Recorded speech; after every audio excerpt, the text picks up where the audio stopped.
음,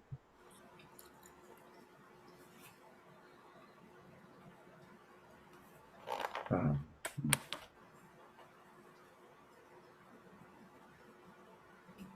이제 17장부터 하도록 하겠습니다. 자, 17장은 굉장히 중요한 것인데, 이제 전능하신 하나님이라고 하나님이 자기 이름을 소개하시고요. 여기서 할례를 하거든요. 그래서 할례가 뭔가를 우리가 분명히 알아야만 됩니다. 그래서 왜 하나님이 전능하신 하나님의 이름을 가지고 나오시는가, 그거를 이제 알면 좋겠어요. 자, 아브라함이 99세 때 이렇게 시작하거든요. 근데 16장 끝에 아브라함이 86세예요. 86세에 이스마엘을 낳고 99세에 하나님이 나타나니까 13년 동안 하나님이 나타나지 않았다는 것이 선명하게 드러나거든요. 그럼 왜 하나님이 나타나지 않았다가 이제야 나타나셨냐? 그러니까 16장에서 이스마엘 태어난 이야기가 있으니까 이스마엘 그 하나님의 약속을 못 믿고 이스마엘 태어나게 했기 때문에 하나님이 13년 동안 안 나타났다. 그렇게 이야기를 하거든요. 그런데 그게 아니에요. 우리가 답을 다 알고 있어요. 그런데 오답을 가지고 있으면은 정답이 눈앞에 보여도 그걸 못 봐. 자, 하나님이 아브라함 99세 때에 나타난 것은 아브라함이 아이를 낳을 수 없을 때까지 기다리신 거죠. 맞죠? 그거예요. 우리가 다 알아요. 근데 오답을 가지고 있으면 정답을 눈앞에 놓고서도 못 찾는다는 거예요. 그래서 우리가 경솔하게 답을 빨리 찾는 것은 좋지 않다. 왜냐하면 이스마엘이 태어났지만 하나님께서 뭐라고 하셨냐면 내 몸에서 날짜라고 했단 말이에요. 그러니까 이스마엘 아브라함의 몸에서 났잖아요.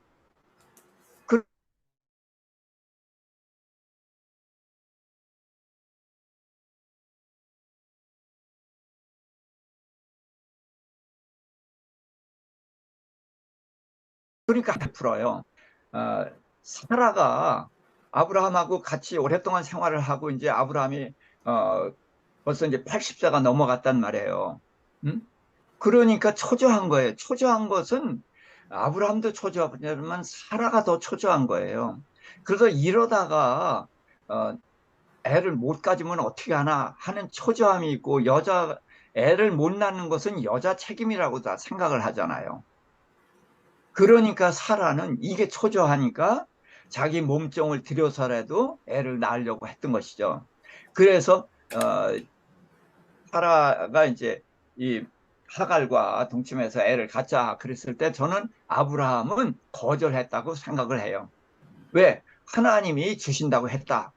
그랬더니 사라가 이렇게 말하는 거죠. 여보, 당신의 몸에서 난다고 했지 내가 난다고 한 건 없잖아. 그러니까 하갈을 통해서 나도 당신의 몸에서 난 거 맞잖아. 그렇게 하니까 그 말을 듣고 보니까 이해가 간단 말이에요. 그래서 이스마엘을 낳았다. 그래서 이거는 책망할 일, 물론 칭찬할 일은 아니에요. 그렇지만 책망할 일도 아니다. 네, 그렇게 넘어갔으면 좋겠습니다. 자, 그래서 99세 때에 나타나신 것은 어, 애를 낳을 수 없을 때까지 기다리신 거란 말이에요. 그래서 하나님이 자신의 이름을 전능한 하나님이라고 하신 이유가 뭐예요? 불가능한 일을 하려고 하니까 전능하신 하나님이 필요한 거죠. 그래서 전능하신 하나님이란 이름을 가지고 나오시는 것과 이런 모든 것을 이제 맥락이 그렇게 되는 것을 이해하시기 바랍니다. 그런데 이제 우리가 오해할 만한 그런 소지는 있어요. 아브라함에게 나는 전능한 하나님이다. 너는 내 앞에 행하여 완전하라. 그러니까 너 이놈아 똑똑해. 이렇게 책망하는 것 같이 들리거든요. 예, 그렇지만 하나님은 한 번도 아브라함을 책망하신 적이 없다. 이거는 반드시 기억을 해야 됩니다. 한 번도 책망하지 않으셔요. 그래서 이스마엘 낳은 걸 가지고 책망해서 안 나타나신 것이 아니라 이제는 하나님께서 아브라함에게 요구할 것이 생겼다는 거예요. 그래서 하나님이 쉽게 아브라함 처음부터 요구한 것이 아니라 아브라함이 여호와를 믿게 하시고 믿을 수 있게 쪼갠 고기 사이로 지나는 것도 하시고 여러 가지 일이 있은 후에 이제는 아브라함에게 요구해도 되겠다 싶을 때에 너는 내 앞에 행하여 완전하라 하면서 할 일을 하게 하셨다. 이렇게 이해를 하시면 좋을 것 같습니다. 그러면서 내 언약을 너와 나 사이에 두어 너를 크게 번성하게 하리라. 그래서 전능하신 하나님의 이름을 왜 가지고 나왔냐? 언약 때문에 그런단 말이에요. 근데 하나님의 언약은 하나로는 큰 나라예요. 그렇지만 둘로 나누면 후손과 땅이죠. 땅은 후대에 가서 이제 얻는 거고, 문제는 이제 후대인데, 지금은 이제 애를 낳을 수 없을 때에 이제 이 언약을 사이에 두어서 이제 너를 크게 번성케 하리라. 그래서 후손 얘기를 지금 이제 시작을 하시는 겁니다. 그래서 아브라함이 엎드렸더니 이제 하나님께서 이렇게 말씀하셔요. 내 언약이 너와 함께 있으니 너는 여러 민족의 아버지가 될지라. 그래서 여러 민족, 이제 후손 이야기를 지금 하시는 거예요. 이제부로는 내 이름을 아브라함이라 하지 않고 아브라함이라 하라. 아브람은 큰 아버지, 위대한 아버지 그런 뜻이고 아브라함은 많은 무리의 아버지. 그래서 구체적인 이름을 주셨다. 그렇게 한번 보면 되겠습니다. 그래서 여러 민족의 아버지가 된다. 그리고 내게서 왕들이 나온다. 그래서 심히 번성한다. 그래서 이제 후손 이야기를 굉장히 강조해서 말씀을 드려요. 주셔요. 8절에 내가 너와 내 후손에게 내가 고려하는 이 땅, 가나안 땅, 온 땅을 주어 영원한 기업이 되고 하고 나는 그들의 하나님이 되리라. 그래서 후손 이야기를 하면서 땅 얘기를 이제 하시는데 여기서 강조하는 것은 후손이거든요. 자, 그러면서 9절에 너는 내 언약을 지키고 내 후손도 대대로 지키라. 그래서 언약을 지키라라는 말씀을 하셔요. 그래서 너희 중 남자는 할례를 행하라. 그래서 할례가 언약의 예표죠. 징표란 말이에요. 할례 자체는 언약이 아니에요. 그래서 저는 이렇게 이제 손가락을 걸죠. 그럼 뭐 했어요? 그럼 언약했다고 얘기해요. 아니에요. 언약 안 했어요. 언약의 징표지. 이렇게 하면서 다음 시간에도 또 보십시다. 그래서 아멘 했으면은 언약을 한 거죠. 예. 그런 것처럼 할례는 언약이 아니에요. 할례에 언약을 집어넣는 거죠. 언약 의식이란 말이에요. 그래서 할례를 하는데 이제 우리 포경 수술이죠. 네, 그렇게 해서 어, 호피를 베어라. 이것이 언약의 표징이다. 그래서 할례는 언약이 아니라 언약의 표징입니다. 그러면서 너희 대대로 모든 남자는 집에서 난 자나 아니면 이방인에게서 산 자든지 내 식구가 되게 되면은 난지 8일 만에 할례를 하라 이렇게 말씀을 하십니다. 그래서 돈으로 산 자든지 난 자든지 어쨌든 아브라함의 가족이 되면은 할례를 해야 된다. 그러면서 14절 이제 13절에 내 언약이 너희 살에 있어 영원한 언약이 된다. 자, 그러니까 할례를 하게 되면은 이 할례는 지울 수가 없어요. 제가 손가락을 걸었지만 이거는 그때뿐이지. 근데 할례는 살에 있기 때문에 이거는 지우는 방법이 없는 거예요. 그래서 영원한 언약이다.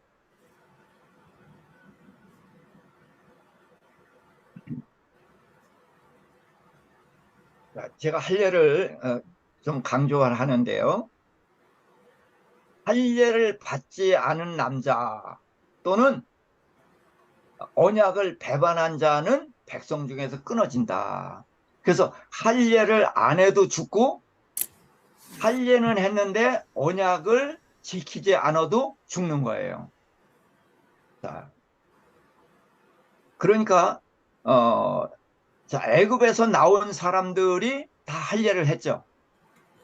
예, 할례를 했는데 그들이 이제 가데스 바네아에서 가나안 땅 정탐을 했단 말이에요. 정탐을 하고서 그들이 과연 좋은 땅이다, 젖과 꿀이 흐르는 땅입니다. 그러나 그 땅을 우리는 차지할 수가 없습니다. 그래, 그들은 강하고 우리는 메뚜기 같다, 이렇게 말을 했단 말이에요. 그래서 하나님은 이들이 할례를 했는데 하나님의 언약을 믿었어요, 안 믿었어요? 안 믿었어. 안 믿었단 말이에요. 그러니까 어떻게 해요? 죽이는 거예요. 그래서 광야 40년 동안에 할례를 하고 언약을 믿지 않은 그들을 다 죽이신 거예요. 그래서 언약을 믿은 두 사람, 여호수아 갈렙 두 사람만 들어가는 거고요. 그 다음에 광야의 40년이 지난 후에 가나안 땅에 들어가서 할례를 하죠. 근데 그때의 하나님이 애굽의 수치를 굴러가게 했다 그랬어요. 근데 애굽의 수치가 뭐죠? 근데 애굽에서 종노릇 한 것, 그 얘기를 다 해요. 애굽에서 종노릇 한 것 수치 맞아요. 그런데 할례를 했기 때문에 애굽의 종노릇 한 수치가 굴러갔나요? 할례와 종노릇 한 거와 관계 있어요? 없어요. 그러니까 우리가 조금만 생각을 해보면 알게 되는데 애굽의 수치가 뭐냐? 가나안 땅을 주신다는 언약을 믿는 표를 몸에 가지고 있어요. 근데 언약을 믿는 표는 가지고 있는데 믿질 못해. 이것이 바로 애굽의 수치죠. 그런데 가나안 땅에서 할례한 이 사람들은 어디서 할례냐? 길갈이라는 곳에 할례인데 길갈이 어디냐? 여리고성 앞에거든요. 할례를 하면 저항 능력이 없어. 그런데 그들이 할례하고 누워 있는 건 뭐냐 하면 하나님이 가나안 땅을 주신다는 언약을 하셨단 말이에요. 그래서 가나안 땅에 들어왔지만 땅을 받았어요, 못 받았어요? 못 받았죠. 아직 못 받았어요. 그러면 죽을 수 있어요, 없어요? 없죠. 없어요. 그래서 할례를 하고 누워 있는 거예요. 이게 믿음을 가진 거예요. 그래서 이 사람들에게 젖과 꿀이 흐르는 가나안 땅을 주시는 거거든요. 할례는 언약, 하나님의 언약을 믿는 표인 것이고, 그래서 할례를 안 해도 죽지만 할례를 했는데 약속을 믿지 못해도 죽는 것이다. 네, 그렇게 이해를 하시면은 이 할례에 대해서 좋을 것 같습니다. 그런데 이상하게 그냥 할례는 가볍게 지나가는데 할례를 분명히 알아야 이 성경을 제바로 풀 수가 있습니다. 그래서 이제 할례를 하라 그랬습니다. 그 다음에 15절에 이제 내 아내 이름도 바꿔라. 그래서 아브라함의 이름도 바꾸고 아내도 사례를 사라로 바꿔주십니다. 자, 그러면서 16절입니다. 내가 그에게 복을 주어 그가 내게 아들을 낳아주게 하며 내가 그에게 복을 주어 그를 여러 민족의 어머니가 되게 하리니 민족의 여러 왕이 그에게서 나리라. 그래서 하나님이 후손 준다는 약속을 하신 거예요. 그랬더니 자 17절을 아브라함이 엎드려 웃으며 마음속으로 이르되 100세 된 사람이 어찌 자식을 낳을까? 사라는 90세니 어찌 출산하리요? 하고. 자, 아브라함이 웃었습니다. 자, 근데 아들을 주신다니까 너무 기뻐서 웃었나요? 아니죠. 너무 믿어지지 않아서 웃었단 말이에요. 100세 된 사람이 어떻게 자식을 낳을까? 어, 그래서 그러면서 뭐라고 했냐 하면은 하나님께 이스마엘이나 하나님 앞에 살기를 원하나이다. 왜? 이스마엘은 있잖아요. 그러니까 이스마엘은 살게 해주십시오. 왜? 이미 우리는 끝났고 살아도 끝났습니다. 하나님 뭔가 잘 모르시나 본데 우리 이미 끝났습니다. 그래서 웃은 거거든요. 그랬더니 하나님이 아니라 아니라 내 아내 사라가 내게 아들을 낳으리니 너는 그 이름을 이삭이라 하라. 내가 그와 내 언약을 세우리니 그 후손에게 영원한 언약이 되리라. 그래서 하나님께서 어, 그 아브라함에게 뭐라 하냐면 내가 아들을 낳으리니 이름을 이삭이라 하라. 그래서 우리가 뜻을 알죠. 이삭이 무슨 뜻? 웃음. 예, 웃음이란 뜻이에요. 그러니까 아브라함이 기뻐서 웃었어요. 믿지 못해서. 믿지 못해서 웃었어요. 그러니까 믿지 못해서 너 웃었어. 내 아들의 이름을 이삭이라고 해. 예, 우리가 이렇게 시작할 수가 있어요. 이건 맞아요. 네, 믿지 못해서 웃었기 때문에 이삭이라고 지었어요. 그런데 이 이삭이라는 이름은 그렇게 끝나는 이름이 아니에요.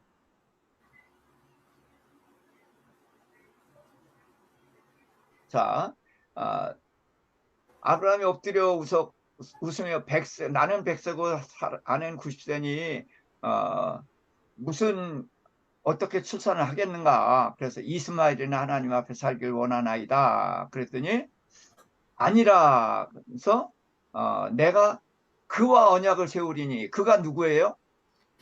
이삭. 이삭. 아직 생기지도 않은 이삭과 하나님이 언약을 세우셔요. 그래서 그의 후손에게 영원한 언약이 되리라. 그래서 이 아브라함에게 맺었던 언약이 이삭으로 넘어가는 거예요. 그러니까 하나님께서 이삭을 죽이라 그랬을 때 이삭이 죽으면 어떻게 돼요? 안 언약이 되죠. 안, 깨져요. 그러니까 이삭은 죽어요, 안 죽어요? 안 안 죽습니다. 죽어. 이게 아브라함의 믿음인 거예요. 이게 언약을 믿는 믿음인 거예요. 이런 것들을 우리가 건너뛰면 안 된다는 거죠. 그러면서 네 말대로 이스마엘 내가 축복해 줄게. 그렇지만 내 언약은 내년 이맘때에 사라가 낳을 이삭과 세우리라. 그렇게 해서 아브라함과 말씀을 마치시고 올라가시거든요. 자, 그러면은 제가 이제 여기를 어, 지금 하나님의 이름에 대해서 잠깐 짚고 넘어가려고 해요. 지금 전능한 하나님이라고 그랬는데 왜 전능한 하나님이라고 했냐 하면은 어, 이제 이것은 바로 불가능한 일을 하나님이 약속하시는 거죠. 그래서 불가능이 없으신 하나님을 나타내기 위해서 전능한 하나님이라고 하신 거예요. 그래서 하나님은 전능하신 하나님으로 언약을 하는데 어떤 언약을 하셔요? 불가능한 언약을 하시죠. 자, 이삭이 날 수 있어요, 없어요? 없어요. 낳을 수 없는 아들을 주겠다고 하면서 언약을 했기 때문에 이 전능하신 하나님은 불가능한 것을 약속하시는 거예요. 그래서 하나님은 불가능한 약속을 믿게 하기 위해서 하나님은 전능한 하나님이라는 걸 나타냈다. 요걸 꼭 기억을 하시기 바랍니다. 그런데 이제 출애굽기 6장에 가면은 하나님께서 이렇게 말씀하셔요. 자, 우선 여기 읽어주세요. 하나님이 하나님이 모세에게 말씀하여 이르시되 나는 여호와라 내가 아브라함과 이삭과 야곱에게 전능의 네. 하나님으로 나타났으나 나의 이름을 여호와로는 그들에게 알리지 아니하였고 가나안 땅 곧 그들이 거류하는 땅을 그들에게 주기로 그들과 언약하였더니 예. 자, 구약의 창세기에 하나님의 이름이 여호와가 나옵니까? 안 나옵니까? 안 나와요. 계속 나와요. 여호와라는 이름이 계속 나와요. 아, 그런데 창세기에 나오는 여호와는 일종의 호칭이라고 할 수가 있어요. 그런데 아브라함에게 전능한 하나님으로 나타나서 불가능한 약속을 믿게 한 거예요. 예, 그래서 전능한 하나님은 불가능한 언약을 믿게 하기 위해서 전능한 하나님이라는 이름을 쓰셨다. 그렇게 이해하시면 되겠습니다. 자, 그 다음에 이제 애굽 사람이 종으로 삼은 이스라엘 자손의 신음소리를 내가 듣고 나의 언약을 기억하노라 그러므로 이스라엘 자손에게 말하기를 나는 여호와라. 내가 애굽 사람의 무거운 짐 밑에서 너희를 빼내며 그들의 노역에서 너희를 건지며 편팔과 여러 큰 심판들로서 너희를 속량하여 너희를 내 백성으로 삼고 나는 너희의 하나님이 되리니 나는 애굽 사람의 무거운 짐 밑에서 너희를 빼낸 너희의 하나님 여호와인 줄 너희가 알지라. 내가 아브라함과 이삭과 야곱에게 주기로 맹세한 땅으로 너희를 인도하고 그 땅을 너희에게 주어 기업을 삼게 하리라. 나는 여호와라 하셨다 하라. 아멘. 네. 자, 이제 애굽 사람의 종이 돼서 신음하는 소리를 듣고서 언약을 기억했다 그런 얘기예요. 그러니까 하나님은 건망증이 참 심하시죠. 언약을 잊어버렸다가 이스라엘 백성이 아이고 하나님 너무 죽겠습니다. 우리 그 가나안 땅으로 데려간다는 약속 지켜주세요 하고 부르짖으니까 하나님께서 들으시고 맞아 내가 언약을 했었지. 이렇게 지금 이야기가 그렇게 시작이 되죠. 예. 그래서 제가 하나님 건망증이 심하다는 표현을 하는 거예요. 근데 하나님이 건망증이 심할 이유가 없죠. 그런데 왜 새삼 언약을 기억한다고 하느냐. 언약을 잊은 것은 하나님이 아니라 이스라엘이에요. 이스라엘은 애굽에서 종노릇을 하면서도 애굽을 떠날 마음이 없었거든요. 그들은 언약을 기억하지 않았어요. 그래서 하나님께서는 이스라엘을 바로를 통해서 압제하는데도 이스라엘은 떠나질 않아. 그걸 어떻게 얘기하냐? 하나님은 이스라엘이 이렇게 부르짖을 때를 대비해서 모세를 80년 전에 준비해 놓은 거예요. 그러니까 이스라엘 사람들은 자식을 낳아서 나일강에 던져서 악어밥이 되게 하면서도 부르짖지 않았다는 거예요. 왜? 애굽이 살기 좋거든요. 그런데 하나님이 압제하고 이제 그렇게 하니까 너무나 힘드니까 아이고 하나님 우리 여기서 구해내서 가나안 땅에 가게 해주세요. 이들이 그 신음소리를 들었다는 것은 그 이렇게 신음하면서 언약을 기억해내서 하나님께 부르짖었다는 거예요. 그랬더니 하나님이 즉시 나타나셔갖고 언약을 기억한 것처럼 이제부터 일을 하시는 거거든요. 그래서 아브라함을 이제 부르셔서 일을 하시는데 그러므로 이스라엘 자손에게 말하기를 나는 여호와라 그랬어요. 그래서 여호와는 뭐 하는 거냐? 언약을 이행하시는 분이다. 이렇게 이해하시면 돼요. 전능하신 하나님으로 불가능한 언약을 믿게 하셨고 그 다음에 전능하신 하나님으로 그 불가능한 언약을 이행하시는 거예요. 그래서 여호와는 언약을 이행하시는 분이다. 그렇게 이해하면 성경 전체가 관통이 됩니다. 그래서 성경에 보면 나는 여호와라는 말이 계속 나오는데 나는 여호와가 호칭이 아니라 나는 약속을 이루는 하나님이다. 나는 너에게 말한 것을 반드시 이룬다. 그런 차원에서 나는 여호와라고 하신다는 거예요. 자, 이제 그 정도 하고요. 이건 뒤에 다시 한번 확인이 됩니다. 그래서 이제 하나님께서 이삭을 이제 이름을 줬는데 내 아내 이름을 사라라 하고 그가 이제 큰 민족의 어머니가 되고 왕들이 그에게서 나리라. 그랬더니 아브라함이 엎드려 웃었단 말이죠. 그랬을 때 하나님이 아니라 내 아내 사라가 아들을 낳으린 이삭이라 하라. 그래서 내가 그와 언약을 세우리니 그래서 잊지도 않은 이삭과 언약을 세우시는 거예요. 이거를 놓치면 안 됩니다. 그래서 그의 후손에게 영원한 언약이다. 그래서 이삭만이 아니라 그의 후손들도 지켜야 되는 언약이죠. 그래서 내 말대로 이스마엘에게 복을 주고 큰 나라가 되게 하겠지만 내 언약은 내년 이맘때에 사라가 낳을 이삭과 세우리라. 그래서 이 하나님의 땅과 후손에 대한 언약은 이삭과 연결이 되는 거예요. 자, 로마서 4장 18절부터 읽어주세요. 아브라함이 바랄 수 없는 중에 바라고 믿었으니 이는 내 후손이 이가 되리라 하신 말씀대로 많은 민족의 조상이 되게 하려 하심이라.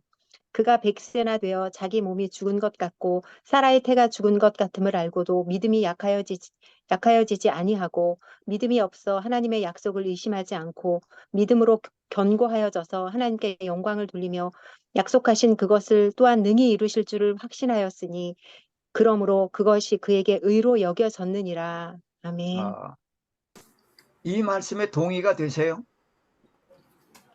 자, 지금 아브라함은 하나님이 아들 준다는 약속을 믿었습니까? 안 믿었습니까? 안 믿었어요. 안 믿어서 웃었잖아요. 응? 네. 그런데 바랄 수 없는 중에 바라고 믿었다. 이렇게 이야기를 한단 말이에요. 그래서 신약과 구약을 우리가 잘 봐야 되는 거예요. 응?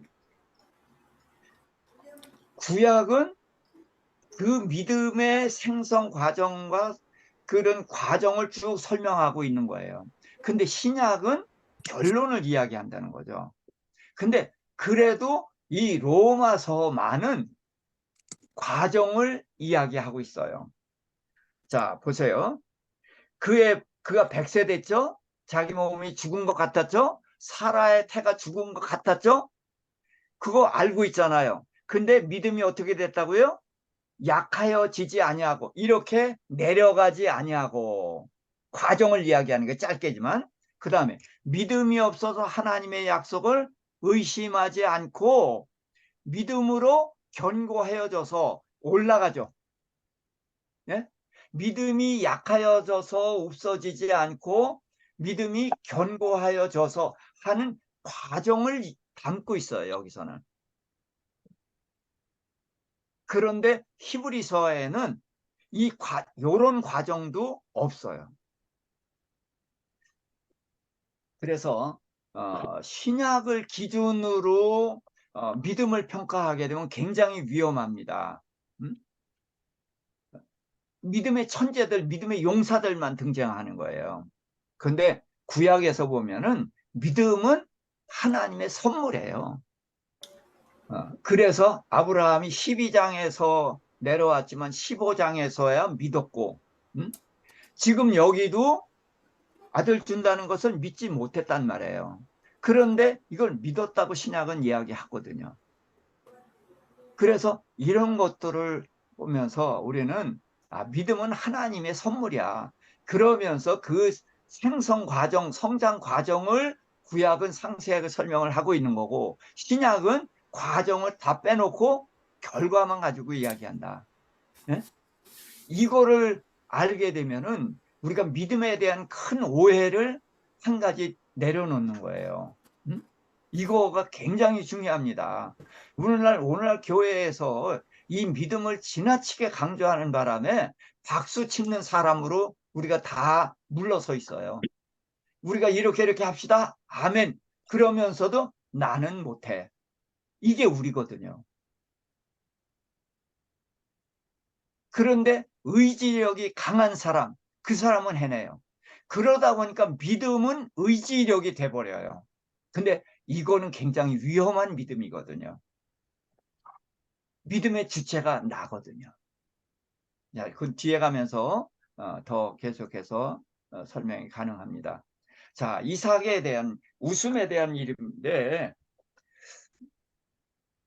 그래서 이제 아브라함이 웃어서 이삭이 됐죠. 자, 18장에 11절, 12절 읽어주세요. 아브라함과 사라는 나이가 많아 늙었고 사라에게는 여성의 생리가 끊어졌는지라 사라가 속으로 웃고 이르되 내가 노쇠하였고 내 주인도 늙었으니 내게 무슨 즐거움이 있으리요. 예. 자, 사라도 믿었어요? 못 믿었어요. 못 믿었어요. 못 믿었는데, 그러니까 웃었거든, 속으로. 그래서 이 웃음은 어디서 출발하냐? 믿지 못하는 웃음에서 출발이 돼요. 이 이름은, 이삭이라는 이름은 과정이 있는 이름입니다. 예? 그래서 출발은 믿음이 없어서 웃는 웃음에서 시작이 돼요. 그런데 21장에서 이삭이 태어나죠. 거기 읽어주세요. 여호와께서 말씀하신 대로 사라를 돌보셨고 여호와께서 말씀하신 대로 사라에게 행하셨으므로 사라가 임신하고 하나님이 말씀하신 시기가 되어 노년의 아브라함에게 아들을 낳으니 사라가 이르되 하나님이 나를 웃게 하시니 듣는 자가 다 나와 함께 웃으리로다. 아멘. 자, 그래서 이삭이 태어난 것은 뭘로 태어났어요? 말씀. 예. 하나님의 말씀이 이루어진 거란 말이에요. 응? 그래서 이삭이 태어났어요. 그래서 이 90세 된 사라가, 할머니가 아들을 낳아서 품을 안았으니 얼마나 기쁘겠어요. 그렇죠? 그래서 하나님이 나를 웃게 하신다. 근데 나만 웃어? 주위에 있는 사람이, 할머니가 애들 낳았으니까 어이가 없어서도 웃지만 축하해서 웃는단 말이에요. 그래서 이삭이란 이름은 뭐냐? 믿음이 없어서 생긴 이름이에요. 그렇죠? 믿음이 없어서 생긴 이름이지만 하나님은 그 이름을 져주고 끝내는 것이 아니라 그들에게 믿음을 주고 그리고 기쁨을 줘서 이삭이라는 이름이 기쁨과 감격의 웃음, 믿음에서 나오는 웃음이 된다는 거예요. 그래서 이삭이라는 이름은 믿음이 없어서 웃은 아브라함과 사라에게 아들을 주시고 믿음을 주셔서 기쁨과 감격의 웃음을 웃게 하시는 것이 이삭이다. 네. 그러니까 이삭의 이름은 믿음이 뭐냐를 우리에게 설명해 주고 있어요. 믿음은 우리 속에서 나오는 게 아니에요. 하나님의 선물이에요. 그래서 하나님은 우리 안에 선물로 믿음을 주고 믿음으로 인해서 기쁨도 주고 이런 모든 것을 다 주신다.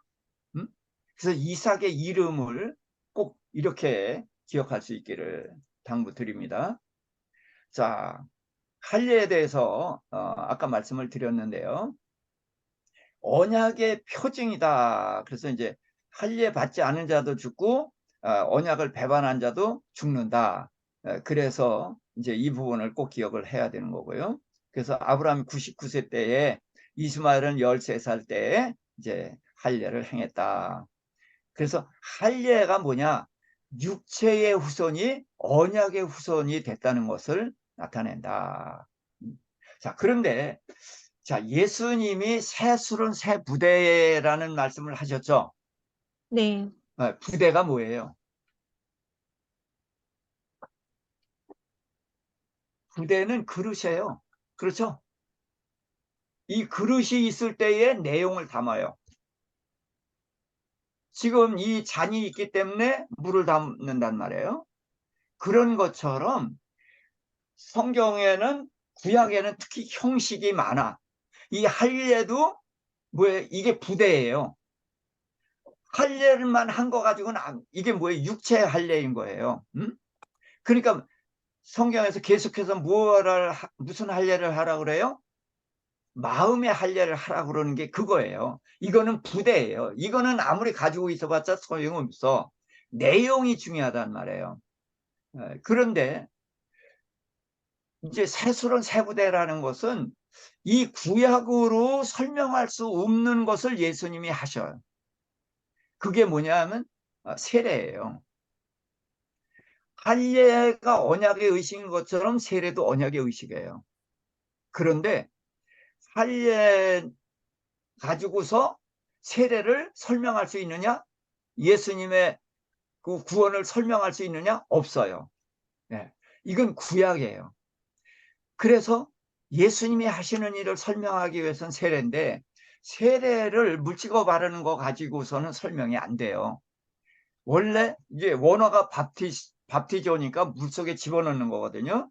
그래서 물속에 집어넣는 건 뭐예요? 장사 지내는 거예요.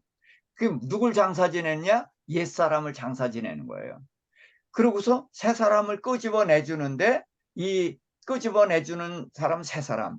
그래서 옛사람은 어디를 향해 살았냐? 세상을 향해 살았어요. 그래서 세상을 향하던 옛사람은 죽고 이제 예수 그리스도의 피로 인해서 거듭난 새 사람은 하나님을 향해서 천국을 향해서 살아가는 거다. 이게 바로 세례고 침례거든요. 그 다음에 또 하나가 뭐냐면 세종례예요. 발 씻는 거. 발 씻으면서 거긴 두 가지가 있는데 세종례에서 예수님은 이렇게 말씀하셨어요. 어, 그 이제 베드로 차례가 돼서 베드로 발 씻으려고 그랬더니 절대로 내 발 씻기지 못합니다. 그랬죠. 그랬더니 그래 그럼 너와 나와 상관없어. 그랬더니 베드로 깜짝 놀라서 아이고 저 머리도 감겨주시고요. 뭐 이렇게 얘기를 했어요. 그랬더니 목욕한 자는 발만 씻으면 된다. 그렇게 말씀하셨거든요. 그래서 우선 이 예수님이 주란 말이에요. 예, 주가 종들, 제자들을 발을 씻은 것처럼 이건 섬김이에요. 큰 자가 작은 자를 섬기는 거예요.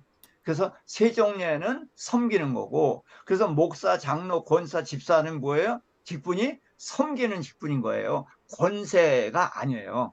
음? 그게 이제 섬긴다는 것이 하나. 그 다음에는 이게 물두멍인 거예요. 번제단에서 본질적인 죄는 사함을 받았어요. 그러나 제사장들이 제사를 지내고 뭐 하다 보면 피가 묻고 뭐 묻는단 말이에요. 그러면 그걸 물두멍에 씻는 거예요.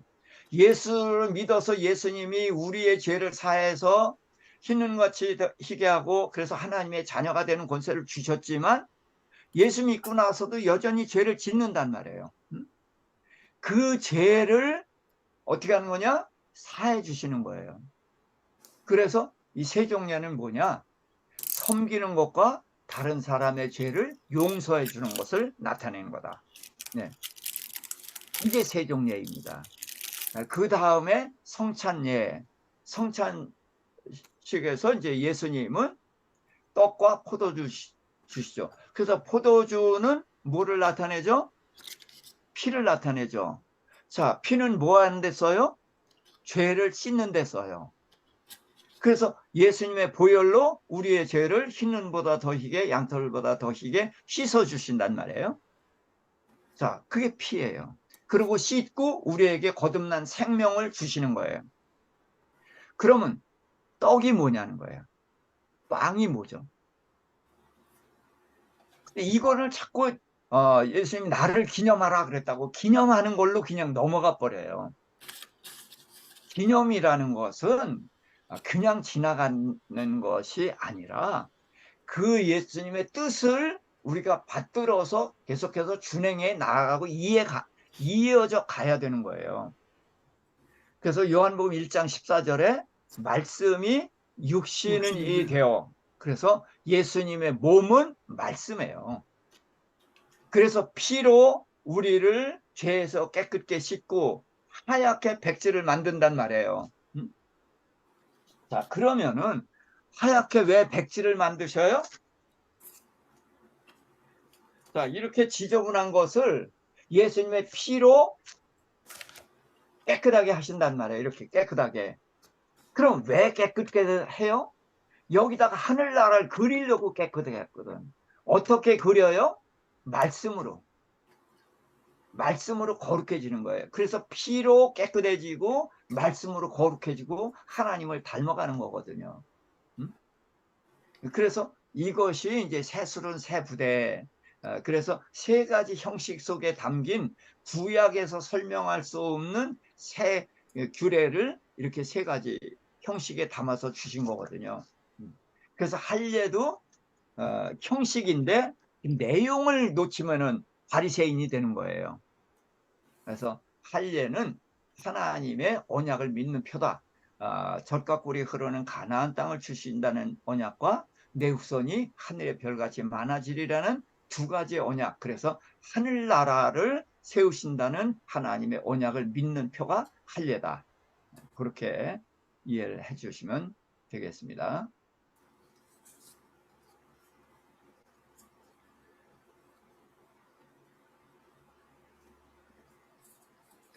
자, 제5강은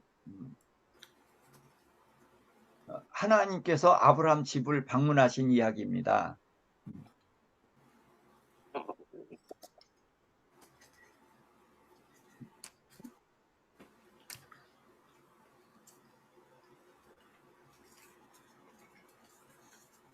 자, 하나님께서 두 천사와 함께 아브라함 집 앞에 서 계셨어요. 그랬더니 아브라함이 저기 두루시라고 했더니 기꺼이 두루셔서 송아지와 치즈와 우유를 이제 잡수시고 아브라함은 그 노인네가 모셔 서 있었습니다. 그러니까 처음부터 하나님이시라는 것을 알았다라고 볼 수가 있어요. 자, 그런데 이제 여호와께서 내 아내 사라가 어디 있느냐? 예, 장막에 있습니다. 그랬더니 내년 이맘때에 사라에게 아들이 있으리라 그랬어요. 자, 그랬더니 사라가 장막 뒤에서 들었거든요. 그래서 속으로 웃었어요. 왜 웃었어요? 내가 노쇠하였고 내 주인도 늙었으니 무슨 즐거움이 있으리요. 그렇죠? 애 낳을 수 있어요, 없어요? 없어요. 없어요. 네, 그래서 웃었단 말이에요. 그랬더니 여호와께서 이렇게 말씀하셔. 사라가 왜 웃느냐? 여호와께 능치 못한 일이 있겠느냐? 기한이 이를 때에 사라에게 아들이 있으리라. 자, 그랬더니 사라가 두려워서 부인합니다. 내가 웃지 않았나이다. 그런데 사라가 이렇게 말하는 데는 근거가 있어요. 자, 보여요, 안 보여요? 장막 뒤에 숨어서 웃었으니까 안 보여요. 그렇죠? 자, 그 다음에 겉으로 웃었어요? 속으로 웃었어요? 속으로. 속으로 웃었어요. 그러니까 안 웃었나이다 라고 말을 하는 거예요. 그런데 하나님은 중심을 보시는 분인데 하나님 앞에서는 이런 말을 할 수가 없죠. 근데 문제는 사라가 왜 웃지 않았다고 하는가? 이게 난 중요하다고 보는 거예요. 아브라함은 엎드려 웃었죠. 그렇죠? 왜? 안 네. 믿어져서. 그러면서 뭐라 그랬어요? 이스마엘이나 하나님 잘 앞에 되겠어요. 살기를 원하나이다. 이렇게 말했잖아요. 그러니까 아브라함은 안 믿어진다는 것을 그대로 하나님께 말씀드리죠. 네. 이게 아브라함과 사라의 차이고 오늘날 우리가 이 차이를 알아야 된다는 거예요. 사라는 두려워서 안 웃었습니다 라고 잡아떼었어요. 왜 두려우냐 그거예요. 자, 우리가 이제 이런 걸 보죠. 세례 요한의 아버지가 사가랴죠. 그 성전에서 분향을 하다가 천사를 만났어요. 그래서 내게 이제 아들이 있을 거다. 그랬더니 사가랴가 이미 아브라함만큼 나이는 많지 않지만 아들을 알 수 없는 건 똑같았거든. 그러니까 내가 이렇게 나이 많은데 무슨 수로 애를 낳겠습니까? 그랬더니 네가 믿지 않아서 이제 벙어리가 됐다 그러잖아요. 그러니까 우리는 믿지 않으면은 못 받거나 어떤 책망을 받거나 그럴 거라고 생각을 해요. 그런데 사가랴에게 벙어리가 된 게 한 건요. 그가 믿지 못해서 벙어리가 되게 한 게 아니에요. 그가 성전에서 나왔는데 이제 늦게 성전 분향만 하고 바로 나오는 건데 천사랑 얘기하다 나오니까 늦게 나오니까 왜 그렇게 늦게 나오지? 그러고 있었는데 늦게 나오더니 봉어리가 돼서 손짓 받으려 하니까 성전 안에서 뭔 일이 있었구나 하고 사람들이 생각했단 말이에요. 그러다가 나중에 이제 아들을 낳았을 때 이름 얘기가 나오니까 얘는 요한이라고 합니다. 우리 가문에 이런 이름이 없어.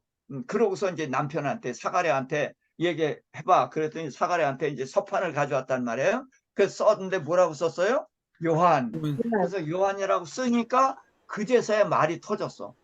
그래서 말이 터지고 그가 하나님을 찬양하니까 사람들이 요한이 어떻게 될까 하고 요한을 주목했거든요.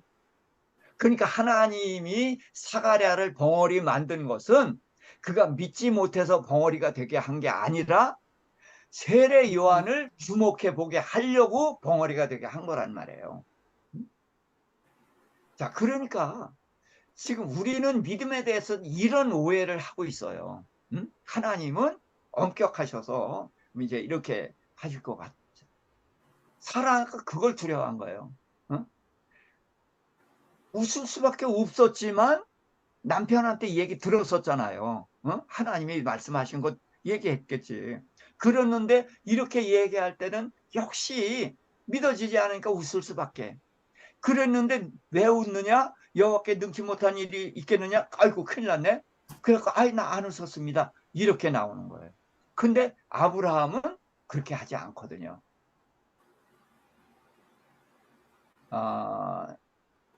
그래서 히브리서 11장 11절 12절 여기 봅시다. 읽으세요. 믿음으로 사라 자신도 나이가 많아 단산하였으나 잉태할 수 있는 힘을 얻었으니 이는 약속하신 이를 미쁘신 줄 알았음이라. 그러므로 죽은 자와 같은 한 사람으로 말미암아 하늘의 허다한 별과 또 해변의 무수한 모래와 같이 많은 후손이 생육하였느니라. 예. 그래서 사라가 믿음으로 아이를 낳았다 그랬어요. 믿었어요? 못 믿었어요. 아니에요. 그런데 이 믿음으로 낳았다 이렇게 얘기를 한 거거든요. 근데 언제 믿었을까요? 뱃속에 아이가 생겼을 때 믿었죠. 네, 그렇죠? 네. 그러니까 아이를 준 것처럼 믿음도 주신 거예요. 그러면서 칭찬은 사라가 믿어서 됐다 이렇게 표현을 하시는 거예요. 요한일서 4장 18절. 사랑 안에 두려움이 없고 온전한 사랑이 두려움을 내쫓나니 두려움에는 형벌이 있음이라. 두려워하는 자는 사랑 안에서 온전히 이루지 못하였느니라. 예, 사라는 뭐 하고 있어요?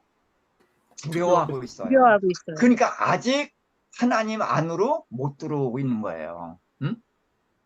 하나님은 두려운 대상이 아닙니다. 그래서 아브라함의 믿음의 과정을 좀 읽어봅시다. 창세기 15장 2절. 아브라함이 이르되 주 여호와여 무엇을 내게 주시려 하나이까 나는 자식이 없사오니 나의 상속자는 이 다메섹 사람 엘리에셀이니이다. 예, 하나님께서 아브라함아 두려워 말라 나는 너의 방패요 상급이다 라는 말씀을 하시니까 이 질문을 했거든. 이제까지는 왜 질문을 못했어요? 두려워서 질문을 두려워서. 못했거든. 그런데 방패요 상급이다 두려워 말라 하는 말씀을 듣고 용기를 내서 질문을 했거든. 그래서 자기 생각을 열어놓았단 말이에요. 두려움을 이긴 거예요. 15장 8절. 주 여호와여 내가 이 땅을 소유로 받을 것을 무엇으로 알리이까? 예. 15장 6절에서 후손에 대한 약속을 믿었어요. 근데 땅 얘기를 하니까 땅은 너무 커서 믿기가 어려워. 그런데 그래도 아멘 그러는 것이 아니라 이 큰 땅을 내가 받는다는 걸 내가 어떻게 알겠습니까? 하고 알게 해달라고 요구하는 거예요. 이게 아브라함의 믿음의 자세예요. 믿는 것이 믿음이 아니라 믿으려고 하는 자세, 긍정적인 자세, 이게 믿음의 자세라는 거예요. 그랬더니 하나님이 쪼갠 고기 사이를 지나면서 언약을 하셨죠. 17장 17절. 아브라함이 엎드려 웃으며 마음속으로 이르되 100세 된 사람이 어찌 자식을 낳을까? 사라는 90세니 어찌 출산하리요? 이스마엘이나 하나님 앞에 살기를 예. 원하나이다. 자, 그래서 아브라함은 믿어지지 않을 때 어떻게 해요? 믿어지지 않는 것을 표현하는 거예요. 이게 중요한 거예요. 믿는 것도 중요하지만 이러한 하나님에 대한 긍정적인 자세, 내가 믿음 없음을 솔직히 열어놓는 이 자세를 하나님은 우리에게 자랑을 하고 계신 거랍니다. 사라처럼 아니 안 웃었습니다. 이러는 것이 아니라 웃었으면 웃고 믿어지지 않을 때 믿어지지 않는다고 말하는 것이 이게 믿음의 과정에서 굉장히 중요한 거다. 에베소서 2장 8절. 너희는 그 은혜에 의하여 믿음으로 말미암아 구원을 받았으니 이것은 너희에게서 난 것이 아니요 하나님의 선물이라. 그렇죠. 아멘. 자, 구원은 뭘로 구원을 얻어요? 믿음으로 구원을 믿음으로 얻죠. 믿음으로 예. 믿음으로 구원을 얻어요. 그런데 이 믿음도 어디에서 왔어요? 은혜란 말이에요. 은혜가 뭐예요? 선물이죠. 하나님의 선물이 은혜예요. 그러니까 구원만 은혜로 받는 것이 아니라 믿음도 하나님의 은혜로 받은 거라는 거예요. 이거를 창세기에서 알아야 되는 거예요. 특히 아브라함에게서 아브라함, 이삭, 야곱, 요셉, 모세 이 이 구약의 인물들을 통해서 믿음이 뭔지를 알아야 돼요. 믿음은 하나님의 선물이지 내 속에서 나오는 게 아니에요. 근데 이 부분이 너무나 곡해되어 있어요. 왜? 신약 중심으로 보기 때문에. 신약만 보면 믿음은 그 사람의 것이거든. 그 사람 속에서 나온 거예요. 위대한 신앙인이에요. 그렇게 보기 때문에 우리가 자꾸 믿어라, 믿어라, 믿어라 이걸 강조한다는 거예요. 그러나 아브라함, 이삭, 야곱, 요셉, 모세를 보면서 믿음은 하나님의 선물이다. 우리 속에서 나오는 것이 아니라 하나님께서 우겨 넣어 주셔서 믿음이 생긴 것이다. 그렇게 꼭 이해할 수 있기를 부탁을 드립니다. 자, 그다음 아브라함에 대한 하나님의 기대. 자, 여호와께서 이렇게 얘기를 해요. 내가 하려는 것을 아브라함에게 숨기지 않겠다. 이제 아브라함 집에서 이제 식사를 하시고 나오면서 그때 아브라함에게 하신 말씀이에요. 여기까지만 할 거거든요. 그래서 내가 하려는 것을 아브라함에게 숨기지 않겠다. 숨기지 않겠다는 건 두 가지 뜻이 있습니다. 지금 아브라함을 통해서 하나님의 나라를 세우려고 하는데 하나님의 나라가 뭐냐 하는 것이 첫 번째. 또 하나는 소돔과 고모라 이 두 천사가 같단 말이에요. 근데 그거를 아브라함은 하나님이 아브라함 그 천사들과 얘기하는 걸 통해서 소돔과 고모라 심판하러 간다는 걸 알거든. 그러니까 아브라함은 거기에 누가 있어? 롯이. 조카 롯이 있잖아. 그 얘기를 하려고 숨기지 않는다는 말씀을 하신 거예요. 자, 먼저는 뭐냐? 하나님, 아브라함은 강대한 나라가 되고 이 하나님의 나라는 큰 나라인 거예요. 그 다음에 천하만민은 그로 말미암아 복을 받게 되리라. 자, 아브라함은 우선 이삭을 통해서 세우신 이스라엘과 유다 나라인데 이스라엘과 유다를 통해서 천하만민이 복받은 일이 있어요, 없어요? 없어요. 네, 하나님은 구약에서 하나님은 누구의 하나님이에요?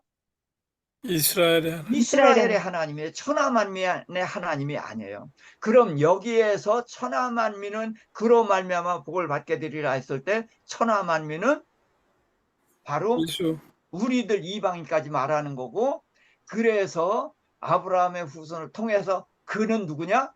예수 그리스도 예수. 메시아를 말하는 거예요. 자, 그 다음에 여호와의 도를 지켜 의와 공도를 지키게 하려고 택했다. 자, 우리는 예수 그리스도의 보혈의 은혜로 구원을 받았어요. 그래서 사랑을 굉장히 강조합니다. 맞아요. 하나님은 사랑의 나라예요.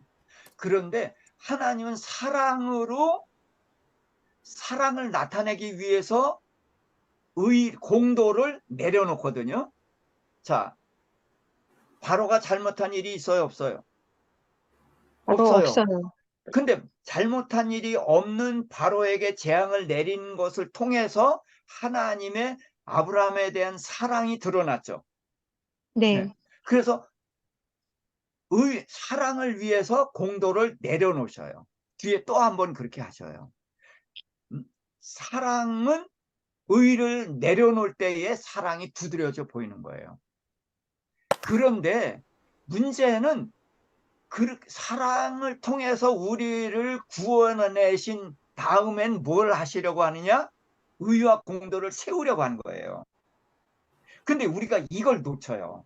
사랑의 하나님만 강조하고 사랑하면서 우리가 의롭게 살지 않아요. 그리스도인들이 의롭게 살지 않기 때문에 세상 사람들에게 조롱을 받고 밟히는 자리까지 온 것입니다. 사랑이 부족해서가 아니에요. 의롭게 살지 않기 때문에. 그래서 여호와의 도를 지켜 의와 공도를 이루게 하고, 이것이 하나님의 나라의 기본이다. 그렇게 좀 이해를 하셨으면 합니다. 자, 그래서 이제 소돔과 고모라에 대한 이제 중보 기도인데 여호와께서 이제 말씀을 하셔요. 소돔과 고모라에 대한 부르짖음이 크고 그 죄악이 심히 무겁다.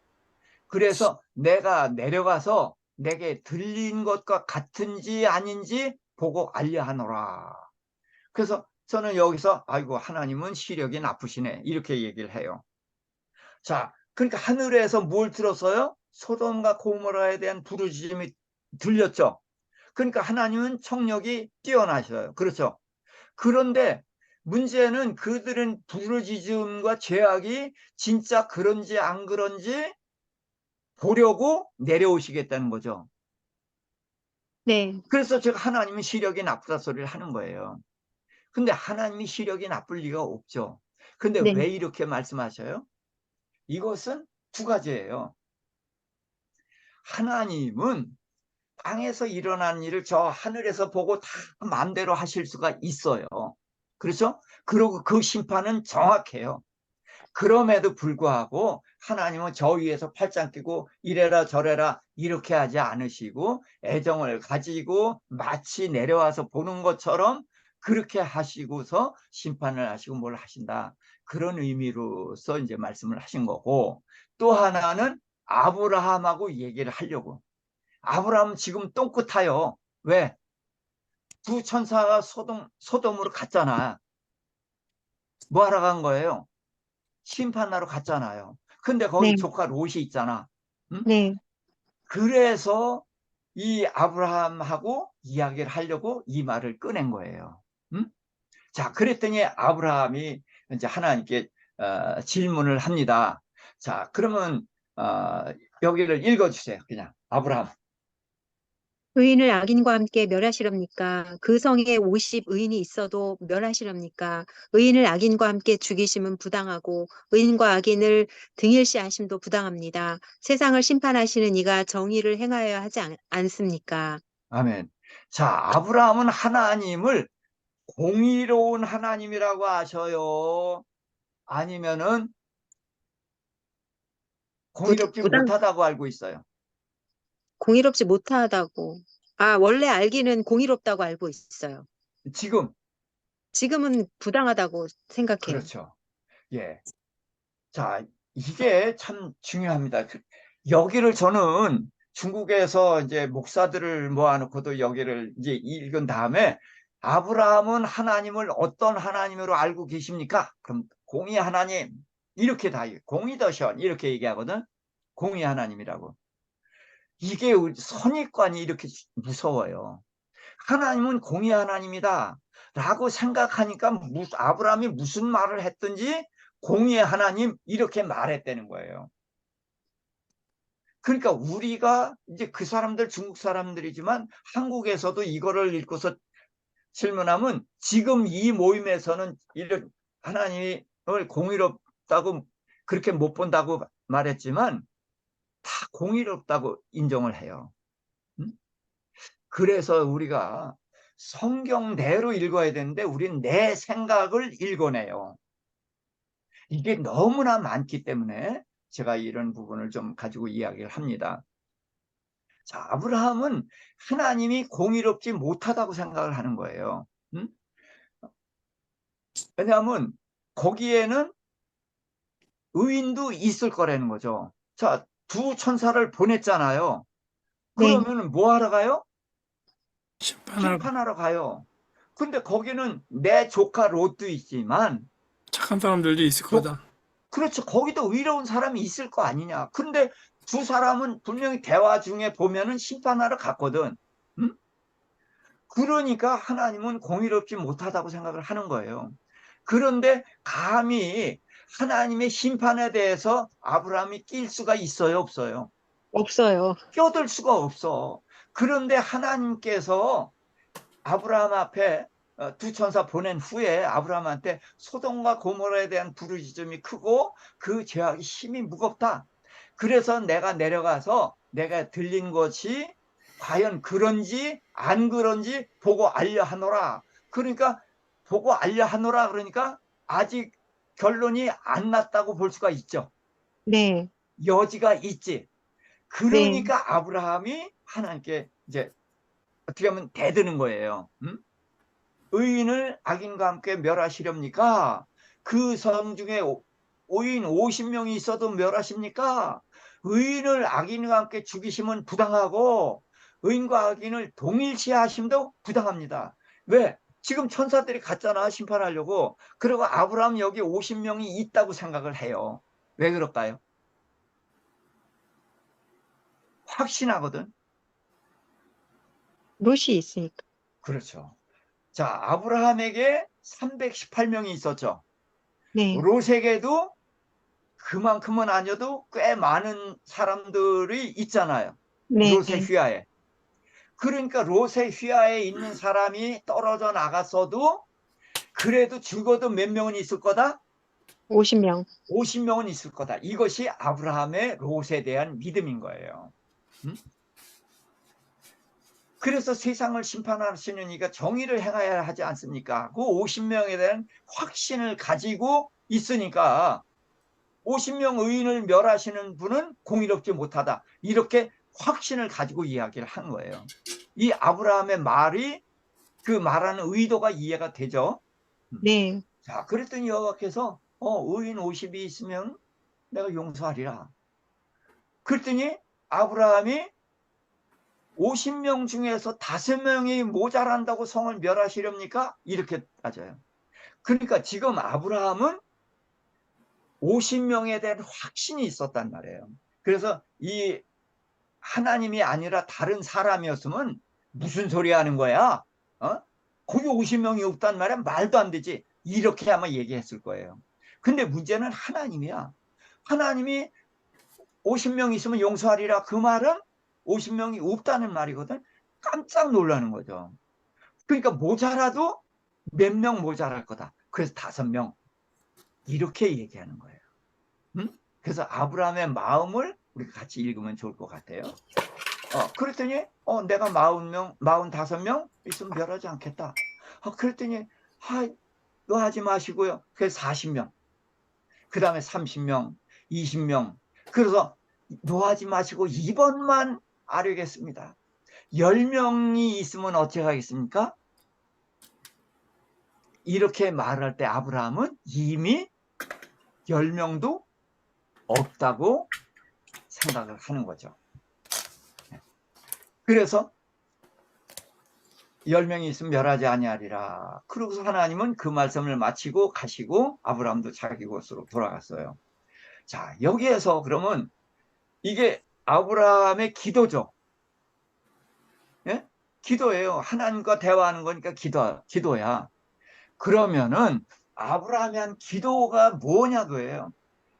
아브라함이 50명을 10명까지 끌어내렸다. 그렇게들 많이들 이야기하는 걸 들어보셨을 거예요. 그런데 자, 소돔 성에는 10명도 없죠. 네, 그러니까 50명을 10명으로 끌어내린 거예요? 아니요, 아니에요. 처음부터 10명도 없었어요. 그러면 뭐가 달라졌어요? 하나님 달라졌어요? 아니요. 누가 달라졌어요, 그럼? 아브라함이. 아브라함이 달라졌죠. 아브라함은 하나님을 어떤 하나님으로 알았어요? 공의로운 하나님. 부당한 공의롭지 못한 하나님으로 알았지. 그렇잖아요. 네, 부당한 하나님. 공의롭지 못한 하나님으로 알았단 말이에요. 그리고 누굴 믿었어요? 롯. 롯을 믿었지.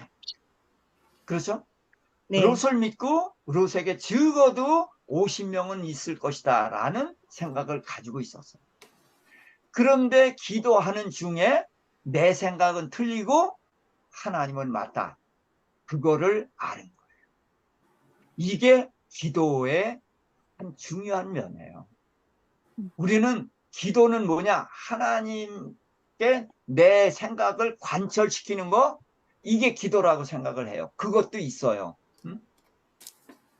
내 생각을 하나님께 관철시키는 거, 응? 그것도 있지만, 그러나 많은 부분의 기도는 내가 하나님께 기도하는 중에 내가 잘못됐고 하나님은 옳습니다 라고 하는 것이 기도다. 아멘. 여기서 그 기도를 우리가 배워야 되는 거예요. 그렇게 해서 기도가 뭐냐? 기도는 여기서 아브라함의 기도는 하나님에 대한 잘못된 생각을 기도하는 중에 하나님은 공의로우시고 내가 잘못했었구나, 내가 오해를 했었구나, 내가 사람을 믿었구나, 그런 것을 해서 하나님의 뜻 안으로 들어간 거죠. 예.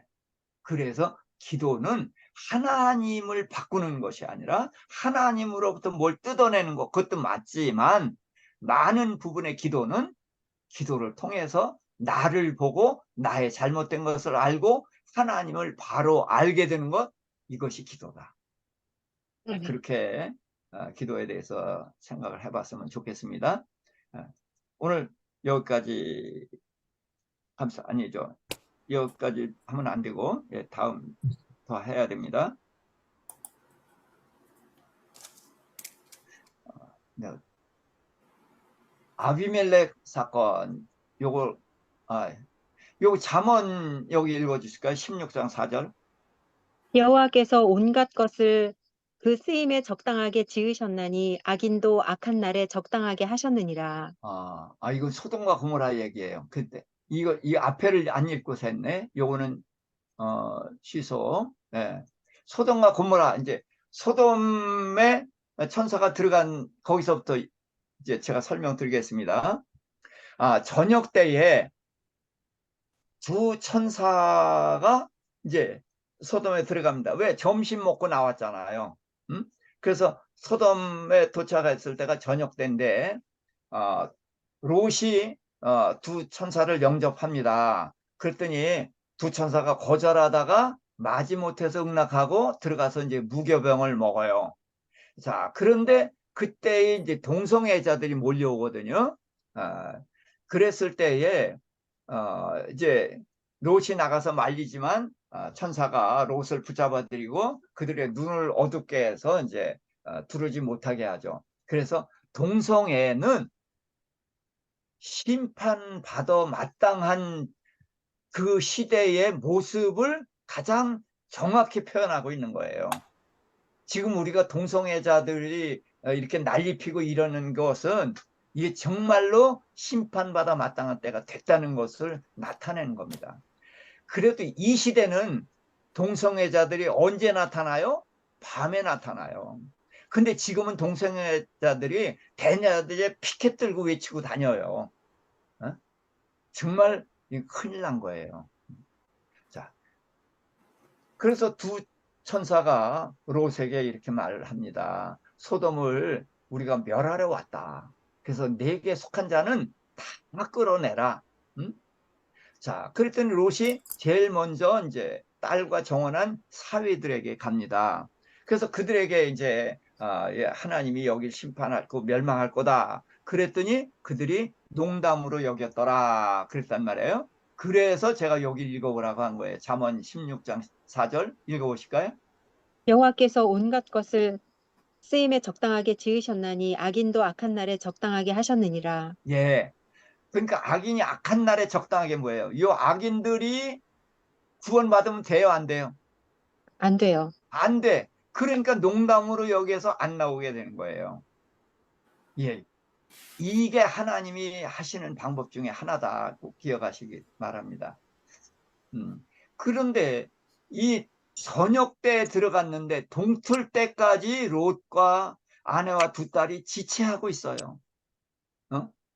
그래서 사실은 그 밤중에 해가 뜨기 전에 심판을 해야 되는데 이들이 지체하고 있으니까 나중에 안 되겠으니까 어떻게 해요?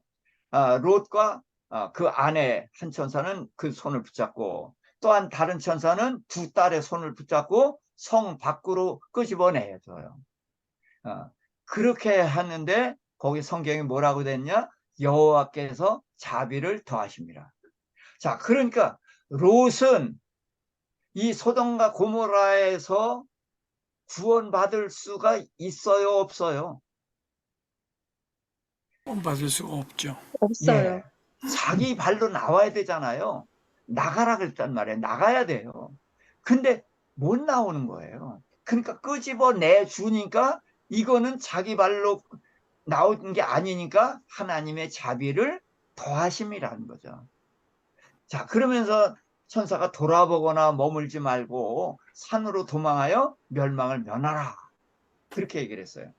자, 그랬더니 롯이 산으로 가는 게 너무 멀어서 못 가겠다는 거예요. 재앙을 만날까 죽을까 두려우니까 저기 저 가까운 성, 가깝고 작은 저 성은 조그맣지 않습니까? 그러니까 저 성으로 가게 해주세요. 그런데 그 성이 이제 소알성인데 이 소알성도 어떤 예정이에요? 멸망하기로 멸망. 예정된 성이에요. 그런데 롯이 저 성에 들어가게 해달라고 그랬더니 천사가 뭐라고 해? 내 소원대로 속히 가라. 내가 거기까지 가기까지 우리는 아무 일도 할 수 없느라. 아니, 왜 천사가 왜 일을 못하죠? 이런 거 생각해 봐야 돼요. 그래서 그가 이제 소알성으로 들어가기까지 이제 기다리다가 그들이 이제 들어갈 때에 이제 하늘에서 유황과 불이 쏟아져서 이제 소돔을 멸합니다. 근데 그 멸하는 걸 시작하는 걸 봤는지 어쨌든 롯의 아내가 뒤를 돌아보아서 소금 기둥이 됐죠. 자, 그런데 이제 성경은 이렇게 써 있어요. 하나님께서 아브라함을 생각하사 롯을 구하셨더라. 자, 그러면 다시 보겠습니다. 베드로후서 2장 6절부터 8절. 소돔과 고모라 성을 멸망하기로 정하여 죄가 되게 하사 후세에 경건하지 아니할 자들에게 본을 삼으셨으며 무법한 자들의 음란한 행실로 말미암아 고통당하는 의로운 롯을 건지셨으니 이는 이 의인이 그들 중에 거하여 날마다 저 불법한 행실을 보고 들으므로 그 의로운 심령이 상함이라. 네. 자, 고통당하는 의로운 롯이라고 그랬어요. 근데 의로운가요? 아니요, 멍청한데. 의롭다고 볼 수가 없죠. 예, 어. 그런데 그 밑에 있는 말씀처럼 불법한 행실을 보고 들으므로 그 의로운 심령이 상했다 그랬어요. 그러니까 저는 이렇게 얘기를 하고 싶어요. 의로운 롯이지만 어떻게 해요? 무너져 갔다. 무너져 갔어. 그래서 의로운 사람이면 자기 발로 나와야 의로운 사람이죠. 네, 그런데 자기 발로 못 나왔어요. 그러니까 의롭다고 할 수가 없어요. 네, 그러나 베드로서에 말하는 이제 의로운 롯은 무너져가는, 그리고 어쨌든 천사를 보고 알아보고 의로운 사람 천사인 줄은 몰랐는지 어쨌든 그 죄인들은 아니라고 알아보고서 모셨고, 그러니까 그 안에 사모하는 마음이나 뭐 이런 건 좀 있었다고 보는 거죠. 그것을 이제 고통당하는 의로운 롯이라고 했는데 지금 우리가 읽어본 바로는 의롭다고 할 수는 없죠. 네.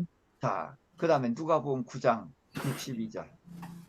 예수께서 이르시되 손에 쟁기를 잡고 뒤를 돌아보는 자는 하나님의 나라에 합당하지 아니하니라 하시니라. 이제 롯의 아내가 뒤를 돌아봤죠.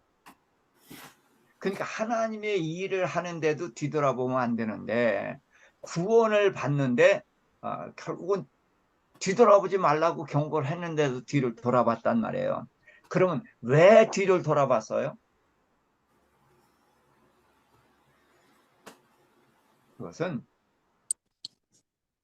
롯과 그의 가족이 몸뚱이는 나왔는데 마음은 못 나왔죠.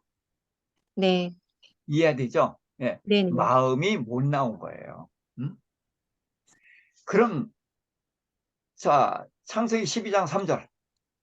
너를 축복하는 자에게는 내가 복을 내리고 너를 저주하는 자에게는 내가 저주하리니 땅의 모든 족속이 너로 말미암아 복을 얻을 것이라.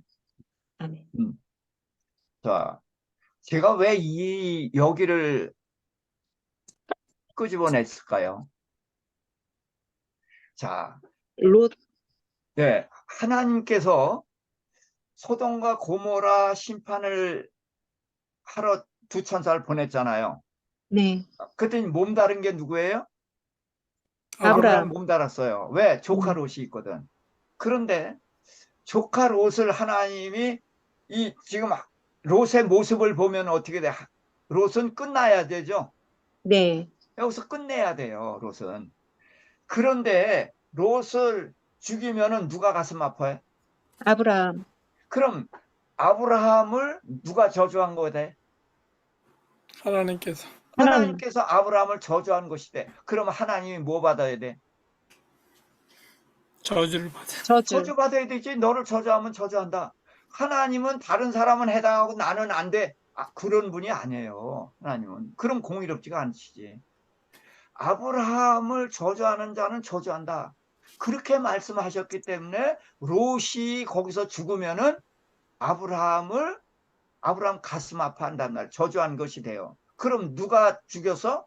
하나님이 죽였으니까 하나님이 저주 받아야 돼요. 그렇죠? 네. 그런 거예요. 그러니까 하나님이 저주받지 않으려면은 롯을 살려보내야지. 이제 제가 이렇게 말씀을 하시는 것은 그럼 음, 그 하나님이 저주 안 받으려고 했다 그런 뜻이 아니라 하나님이 아브라함을 생각하사 그랬잖아요. 아브라함을 생각하사 롯을 구하셨더라. 그러니까 하나님은 철저하게 아브라함을 생각하셔서 아브라함을 위해서 이런 한심한 롯도 구해내신 거라는 거죠. 자, 그리고 그러니까 그래서 하나님은 이렇게 이제 말씀하신 건 반드시 이루신다는 것을 꼭 좀 기억을 해줬으면 하는 거고, 롯이 술로 인해서 이 저기 모압 암몬 조산이 되잖아요. 이제 그 산으로 갔는 그 소알성으로 들어갔죠. 소알성으로 들어갔는데 소돔과 고모라 무너진 걸 보니까 이 성이 무너질 것 같아. 그래서 무서워서 산으로 갔단 말이에요. 맞죠? 네. 그 산으로 갔는데 이 딸들이 아주 효녀야.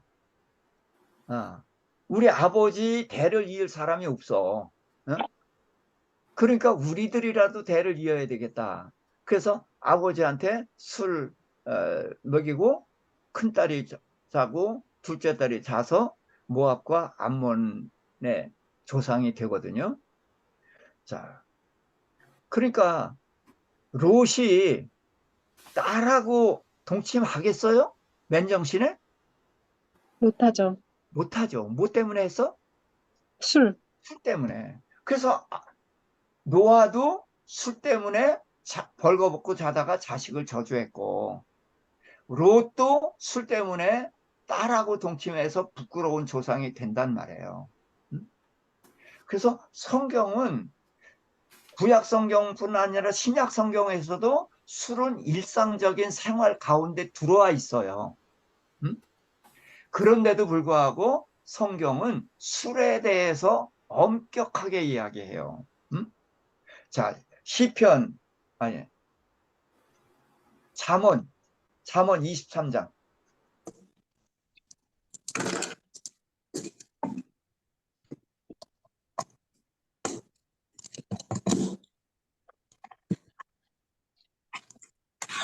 23장 29절부터 31절까지. 잠언 23장 29절부터 31절 읽으세요. 재앙이 네게 있느뇨, 근심이 네게 있느뇨, 분쟁이 네게 있느뇨, 원망이 네게 있느뇨, 까닭없는 상처가 네게 있느뇨, 붉은 눈이 네게 있느뇨, 술에 잠긴 자에게 있고 혼합한 술을 구하러 다니는 자에게 있느니라. 포도주는 붉고 잔에서 번쩍이며 순하게 내려가나니 너는 그것을 보지도 말지어다. 예, 술은 뭐 하지 말라? 보지도 말라. 보지 말라. 그러니까 눈 감고 먹으면 되죠. 지금 우리가 그런 식으로 성경을 인용을 해요. 음? 술 취하지 말라 이는 방탕한 것이니 오직 성령 충만을 받으라. 그러니까 술 취하지 말라 그랬지 먹지 말라고 안 했잖아. 그런 식으로 성경을 본단 말이에요. 그래서 제가 여기서 눈 감고 먹으면 된다. 그런 말을 제가 하는 거예요. 보지도 말라는 것은 술의 병폐가 얼마나 큰지를 이야기하는 거예요. 여기서는 알코올 중독자에 대한 이야기예요. 자, 잠언 31장도 보세요. 2절부터 6절까지. 내 아들아, 내가 무엇을 말하랴? 내 태에서 난 아들아, 내가 무엇을 말하랴? 서원대로 얻은 아들아, 내가 무엇을 말하랴? 내 힘을 여자들에게 쓰지 말며 왕들을 멸망시키는 일을 행하지 말지어다. 루에라, 포도주를 마시는 것이 왕들에게 마땅하지 아니하고 왕들에게 마땅하지 아니하며 독주를 찾는 것이 주권자들에게 마땅하지 않도다. 술을 마시다가 법을 잊어버리고 모든 공고한 자들의 송사를 굳게 할까 두려우니라. 예, 됐어요. 독주는 예. 이게 왕의 어머니가 왕에게 당부한 말씀을 왕이 기억해서 고백하는 거예요. 그러면 이 왕은 술을 먹었을까요? 안 먹었을까요? 어머니 말을 지켰죠. 왕에게 술을 먹지 말란 말을 3번씩이나 강조하는 이유가 뭐예요? 큰 일을 한 사람은 술로 인해서 마음을 뺏기지 말라. 그래서 그걸 금한 거거든요. 그래서 천주교에서는 술을 허락을 합니다. 그런데 알코올 중독자가 얼마나 심각한지 모르시죠? 신부들의 알코올 중독은 굉장히 심각합니다. 그런데 그 천주교는 정부잖아요. 정부기 때문에 이거를 다 덮어. 심각해요. 그래서 우리 이제 선교사님들이 우리 보고 이제 술 먹지 말라고 정해 준 것이 이제 전통으로 지켜져 왔는데 정말 이것은 우리가 잘 지키는 것이 아주 중요합니다. 그래서 요즘 와서 이제 뭐 자꾸 술에 대해서 이제 이렇게 뭐 열어놓는 경향이 있는데 이렇게 아예 안 하는 것이 아주 좋습니다. 절제가 성령의 9가지 열매 중에서 몇 번째 있어요? 맨 마지막에. 마지막에 있어요. 그만큼 절제는 어렵다는 거예요. 아예 안 먹는 게 제일 좋은 거예요. 자, 그래서 이 소돔과 고모라를 통해서 하나님은 아브라함을 얼마나 사랑하시는지, 그래서 아브라함 때문에 롯의 가족을 구해내 주시는 이제 그런 것을 볼 수가 있고요. 그리고 결국 롯의 가족은 육체는 나왔는데 마음은 못 나왔다. 결국 그러니까 손으로 끄집어내서 내줬으니까 자기 발로 못 나왔잖아요. 자기 발로 못 나오는 거 왜 못 나와요? 마음이 못 나오니까 못 나오는 거예요. 그래서 하나님은 중심을 보신다. 그러니까 그렇게 되면 롯은 구원받을 수가 없었던 사람이죠. 네. 그리고 그래서 롯은 어떤 사람이냐? 자, 아브라함하고의 관계에서 아브라함이 떠나라 그랬더니 먼저 동서남북 바라보고 좋은 자리 택해서 떠났잖아요. 네. 근데 아브라함이 큰아버지야. 그러면은 내가 먼저 정하라 그러면 뭐라고 해야 돼요? 아이고 큰아버지 먼저 하세요. 요렇게 해야지. 그런데 지가 먼저 이렇게 동서남북 쳐다보고서 거기 에덴 동산 같이 좋아 보이니까 거기를 택해서 나왔단 말이에요. 그러니까 처음부터 그는 탐욕적인 눈을 가지고 선택을 한 거예요. 그게 첫 번째고, 그 다음에 이제 소돔과 고모라에 왔는데 이렇게 악한 무리 속에라면은 거기서 어떻게 해요? 뛰쳐나왔어야 되는 거예요. 그래서 제가 이런 거를 얘기합니다. 이제 전도를 하기 위해서 이제 사창가도 가잖아요. 옛날에 사창가들이 많이 있었잖아요. 그래서 사창가에서 전도를 하는데 저는 사창가엔 전도를 못해요. 왜? 나는 사창가에서 그들의 유혹을 당당하게 이기고 복음을 전할 만한 그런 수준이 못 돼. 롯 같은 존재란 말이에요. 저는 거기는 안 가요. 무슨 얘기를 하고 싶으니까 하냐면은 우리는 자기가 감당할 수 있는 데까지 가야지 그 영역을 넘어서면은 그쪽에 영향을 받아요. 그래서 우리는 내 영향을 끼칠 수 있는 대로 가야지 저쪽에 영향도 받을 수 있는 데다 그러면 가면 안 된다. 저는 그 말씀을 드리고 싶은 거예요. 롯을 기준으로 해서. 아멘. 그런 기준을 롯이 가졌더라면은 소돔을 갔다가 아이고 아니구나 하고 나왔어야 되죠. 나오는 바람에 많은 것을 잃어버렸다 할지라도 이런 결과를 초래하지는 않았잖아요. 그렇죠? 네. 그래서 그는 그런 사람이었고 그 끄집어내줘서 나왔는데 그 소활성으로 들어가게 해달라 그래서 소활성에 들어갔단 말이에요. 그러면 그 성은 멸망시키겠어요? 안 시키겠어요? 안 시키죠. 그렇죠? 네. 그게 믿음인 거예요. 거기 들어가라. 그래서 그 성은 멸망 안 시키겠다고 보장을 해준 거란 말이에요. 이게 믿음인 거예요. 근데 그가 믿음이 없으니까 나와서 산으로 갔고 결국은 술 먹고 부끄러운 조상이 됐다는 거예요. 그래서 이 롯의 문제는 탐욕의 문제, 그 다음에 자기가 이 악한 물이라는 거 봤잖아요. 그래서 천사를 보호해 주려고 애써요. 그렇지만 자기 밑에 있던 사람이 다 떨어져 나갔잖아요. 어? 아무도 롯의 영향권 없었고 롯 자신도 무너져 버렸어. 그래서 우리가 환경을 선택하는 거 굉장히 중요하다. 내 수준에 맞는 환경을 선택을 해야지 내 믿음이 있다고 해서 아무 데나 가면 된다? 절대로 안 된다. 내가 선한 영향을 좀 끼칠 수 있는 곳까지 가야 되는 것이지 그쪽에 영향을 받을 수 있다? 그러면 떠나야 된다. 이것이 저는 이 신앙인의 환경 선택이다. 그렇게 생각을 합니다. 오늘은 여기까지 하겠습니다. 네, 수고하셨습니다. 네. 감사합니다. 자, 여기까지 해서 좀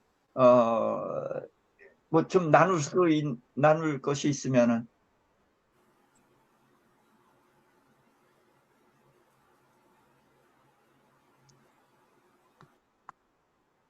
제가 이제 하나님의 이름 전능하신 하나님과 여호와, 요거를 이제 여호와를 쭉 한번 찾아보세요. 그러면은 나는 여호와다라는 말을 언제 하냐면 내가 이렇게 하리라 나는 여호와다 이렇게 말씀하셔요. 그래서 나는 말하는 것을 반드시 이룬다. 그게 여호와 하나님이고 전능하신 하나님은 뭐예요? 믿을 수 없는 약속. 하나님의 약속은 믿을 수가 없잖아요. 믿을 수 없는 약속을 믿을 수 있게 하기 위해서 전능한 하나님을 이라는 말씀을 쓰셨어요. 근데 이게 이제 창세기에선 이 전능한 하나님을 중심으로 성경을 보면은 풀려요. 근데 이 전능한 하나님을 그냥 막연하게 하나님의 이름 중 하나 이렇게 하고 지나가게 되면은 핵심을 다 놓쳐요. 여기서 전능하신 하나님, 창세기에서는 아브라함, 이삭, 야곱, 요셉에서 전능한 하나님은 반드시 기억을 해야 되고 그 하나님이 언제 그 하나님이 자기 이름을 언제 전능한 하나님이라고 하셨는가. 그 다음에 아브라함이나 이삭이나 야곱이나 전능한 하나님이라고 언제 입으로 말하는가. 이게 굉장히 중요합니다. 창세기에서는 전능한 하나님 중요하다. 꼭 기억을 해주시기 바랍니다. 네. 네, 아까도 잠깐 좀 말씀하셨는데, 이제 여기 베드로후서에 있는 이제 롯에 대한 표현, 예, 고통당하는 의로운 롯, 그 의로운 심령이 상했다. 뭐 네, 그런 이야기. 그다음에 히브리서 11장 그 믿음장에서의 아브라함과 사라에 대한 이야기. 예, 이런 것들이 사실 이제 구약에서는 그런 것들이 드러나지 않는데 신약에서 그렇게 표현하셨을 때는 우리가 구약에는 없지만 하나님께서 이들을 그렇게 롯을 의로운 지경까지 이렇게 끌고 가셨다. 하나님의 열심히. 뭐 저는 그렇게 생각했었거든요. 근데 그게 되게 좀 옹색하더라고요. 예. 예. 예. 어.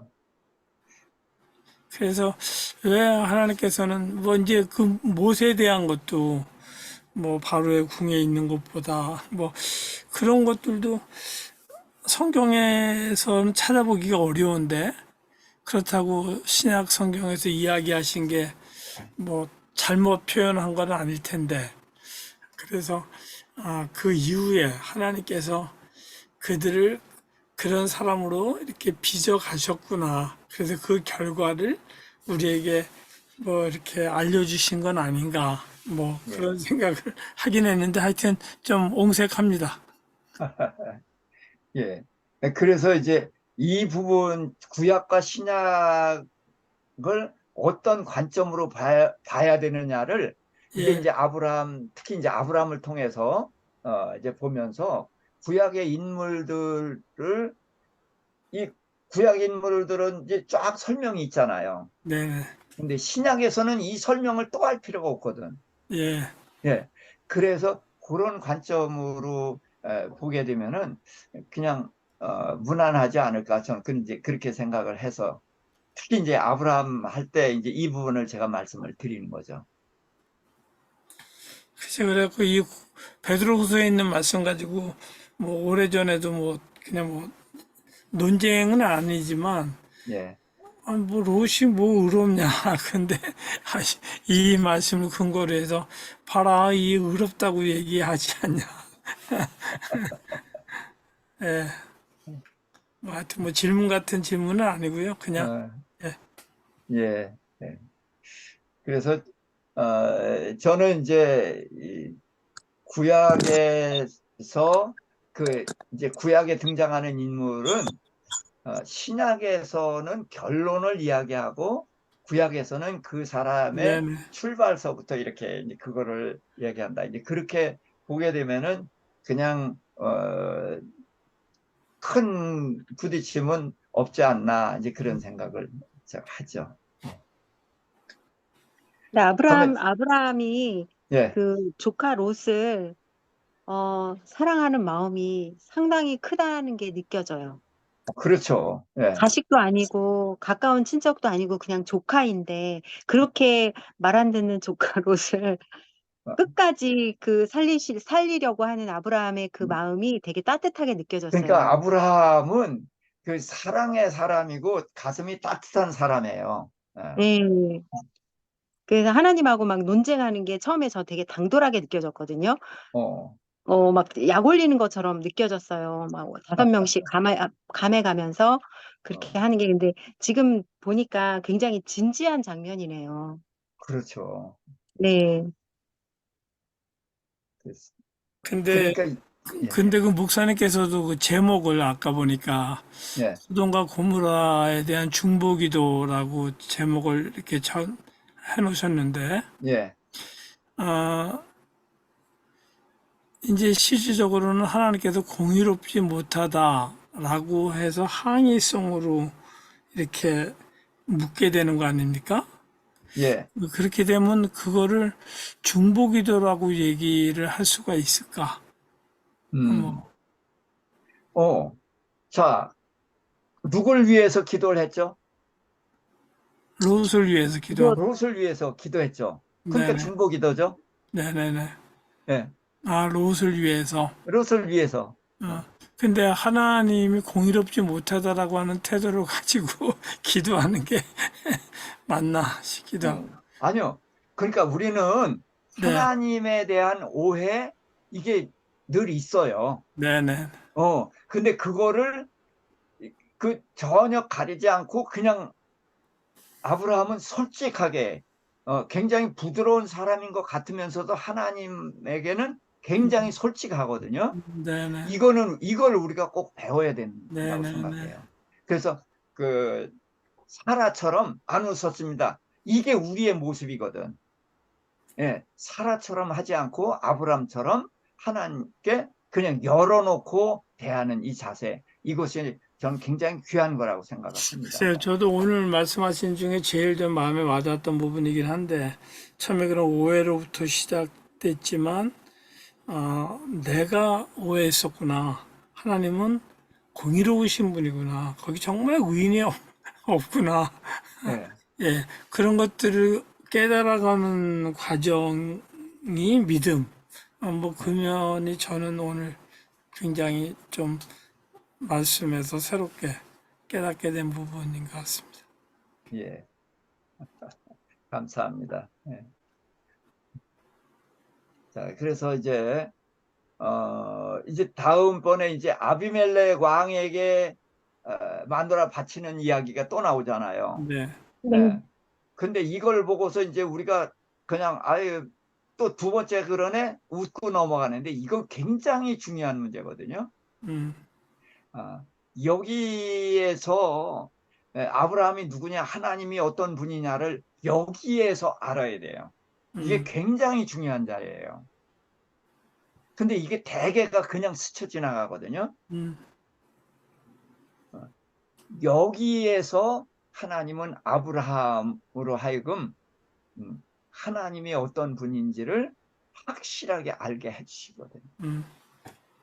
그래서 이 부분에 대해서 좀 생각 좀 해보시고, 그래서 이 부분을 여기에서 아브라함이 하나님을 이제 압니다.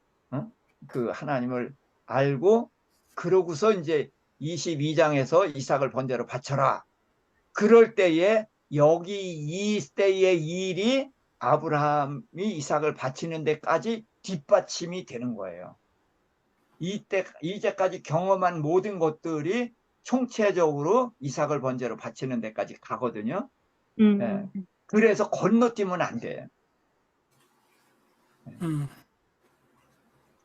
예, 고맙습니다. 네, 예, 네, 감사합니다. 그러면은 이제 우리 장로님이 기도하셨으니까 정영전 집사님 기도하시고 마칩시다. 네.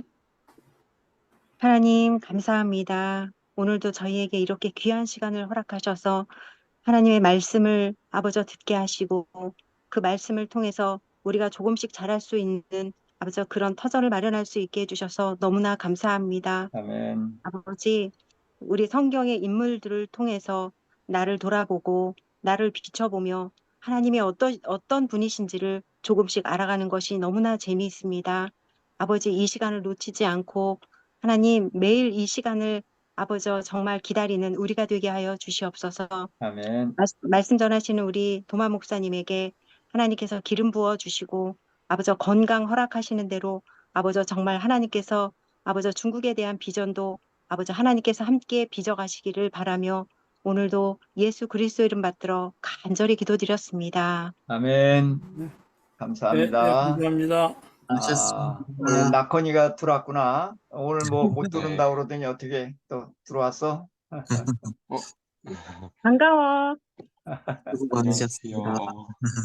그럼 다음번에 뵙겠습니다. 네. 그래요. 감사합니다. 예.